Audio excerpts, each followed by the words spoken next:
नमस्कार, आप देख रहे हैं YIS न्यूज।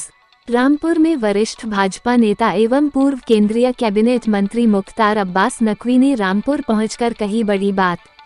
कंट्री मजबूत मोदी सरकार के संकल्प से भरपूर है, कांग्रेस मजबूर गोदी सरकार के सपने से चूर है। शंकरपुर स्थित अपने आवास पर कार्यकर्ताओं को संबोधित करते हुए नकवी ने कहा कि आजादी के बाद पहली कोई गैर कांग्रेस सरकार श्री नरेंद्र मोदी के नेतृत्व में सुशासन, स्थायित्व के कीर्तिमान और राष्ट्रीय सम्मान, सुरक्षा को सुनिश्चित करते अपने 2 सफल कार्यकाल पूरे कर तीसरे की तरफ बढ़ चुकी है। 2014 से पहले आतंकवाद का बेखौफ माहौल से देश चिंतित रहता था। हर 15 दिन में देश का कोई न कोई हिस्सा आतंकी धमाकों से बेगुनाहों की मौत का साक्षी न रहा हो। नरेंद्र मोदी के आतंकवाद पर जीरो टॉलरेंस संकल्प ने आतंक और उसके आकाओं की कमर तोड़ भारत को आतंकवाद के जुर्म और जुर्म से सुरक्षित किया। कहा कि यही सुरक्षा, समृद्धि, सुशासन का मजबूत माहौल कांग्रेस और उसके कुछ साथियों की बेचैनी और बौखलाहट का कारण है, जो हमेशा परिवार या प्रतिनियुक्ति वाली गोदी सरकार की सामंती सोच और सुरूर में चकनाचूर रहे हैं। भाजपा के वरिष्ठ नेता एवं पूर्व केंद्रीय कैबिनेट मंत्री मुख्तार अब्बास नकवी आज दोपहर रामपुर पहुंचे। रामपुर में प्रवेश के वक्त कोसी पुल पर कार्यकर्ताओं द्वारा श्री नकवी का फूल, माला एवं पटका पहनकर तथा फूल बरसाकर भव्य स्वागत किया गया।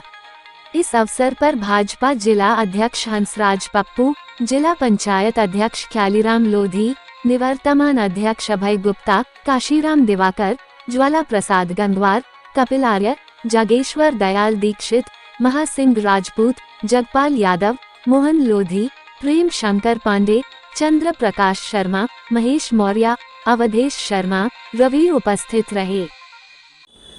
देखिए, कंट्री मजबूत मोदी सरकार के संकल्प से भरपूर है और कांग्रेस जो है मजबूर गोदी सरकार के सपने में चूर है। एक तरफ कंट्री का मजबूत मोदी सरकार का संकल्प और दूसरी तरफ कांग्रेस का मजबूर गोदी सरकार का सपना।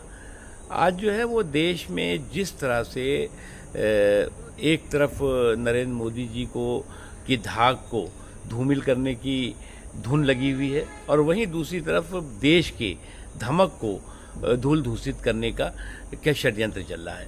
चाहे मोदी जी के धाक को धूमिल करने की धुन हो और चाहे देश की धमक को धूमिल करने की धूर्तापूर्ण धुन हो, ये सारी की सारी इन लोगों को धूल धूसित करेगी जो लोग इस सनक में और इस साजिश में लगे हुए हैं।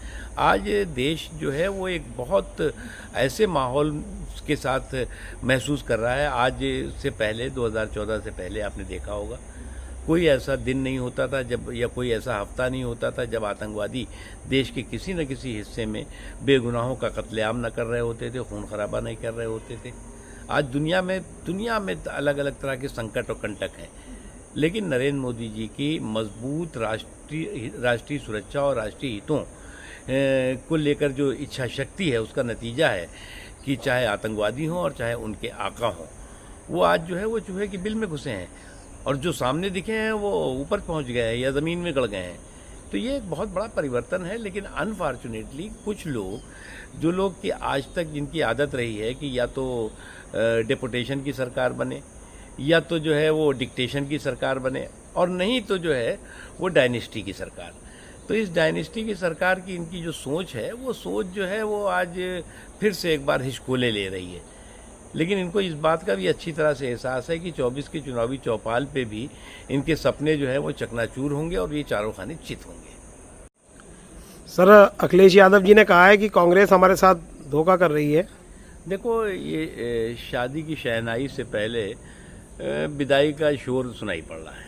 अब शादी की शहनाई से पहले अगर विदाई का शोर सुनाई पड़े तो जब रात है इतनी मत वाली तो सुबह का आलम क्या होगा। जब इनका आगाज़ इतना दर्दनाक और धोखेधड़ी वाला है तो अंजाम क्या होगा। क्योंकि कांग्रेस पार्टी की जो फितरत है, जो हिस्ट्री है, वो धोखा, धूर्तता का जो है वो एक पुराना इतिहास रहा है और कांग्रेस पार्टी जो है वो ठगों की ठठेरी बाज़ार बनी हुई है। ठगी का ठठेरी, ऐसा ठठेरी बाज़ार है कि ऐसा कोई सगा नहीं जिसको उसने ठगा नहीं। आज तक जब कांग्रेस के साथ किसी ने गठबंधन करके सरकार चलाई है, उसके साथ उन्होंने बेवफाई की है, धोखाधड़ी की है। ये बात है कि कांग्रेस की ज़मीन बंजर है, लेकिन उसके हाथ में अभी भी बेवफाई का खंजर है। इसलिए सभी को इस बात का एहसास अच्छी तरह से बहुत जल्दी हो रहा है और ये भी एहसास हो रहा है कि कांग्रेस पार्टी